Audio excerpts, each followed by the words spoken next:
こんにちは、せいかです。今日はジブリの缶バッジを買いました。刺繍ブローチコレクションっていうことで刺繍されているブローチなんですけど、たくさん買ったので紹介していこうと思います。でまずジブリっていうのがトトロとか魔女の宅急便とか千と千尋の神隠しとか、そういうこれもそうなんですけどこれ魔女の宅急便ですね。この映画を作っている会社がジブリっていうんですけど、そのジブリのいろいろなグッズを売っているお店があって、それがどんぐり共和国です。これどんぐり共和国の袋です。でどんぐり共和国へ行ったらこの缶バッジがたくさん売っていて、これはもう絶対買わなきゃと思って一目惚れしたのでたくさん買いました。でこの刺繍ブローチなんですけど、いろいろな種類があって、まずこれが千と千尋の神隠しの刺繍ブローチ。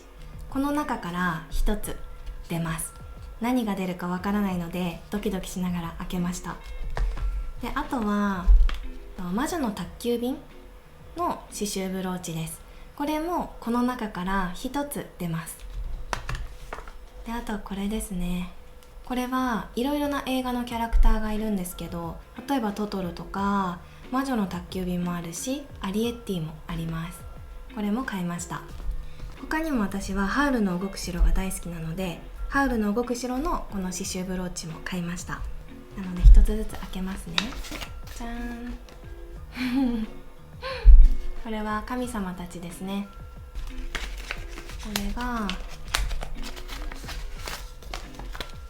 これ主人公の女の子千尋です。魔女の宅急便、いいですよね。すごい魔女の宅急便といえばっていうシーンの缶バッジです。アリエッティ、私アリエッティも結構好きなんですけど、すごく欲しかったので嬉しいです。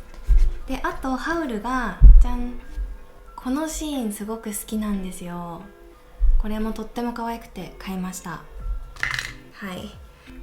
ということで私はこの5つを手に入れたんですけど、ハウル実はもっといろんな種類があるんですね。どんぐり共和国の公式ウェブサイトがあるんですけど、そのウェブサイトの名前が今見たんですけどめちゃくちゃ可愛いですね。空の上店、空の上、ウェブサイトだからオンラインストアだから空の上店っていう風になってます。ということで私は今のところこの5つを買ったんですけど、もうちょっと悩んで本当に欲しかったらもっといろいろな違う刺繍ブローチも買おうと思います。じゃあ今日の動画はここまでです。最後まで見てくださってありがとうございました。また次の動画でお会いしましょう。さようなら。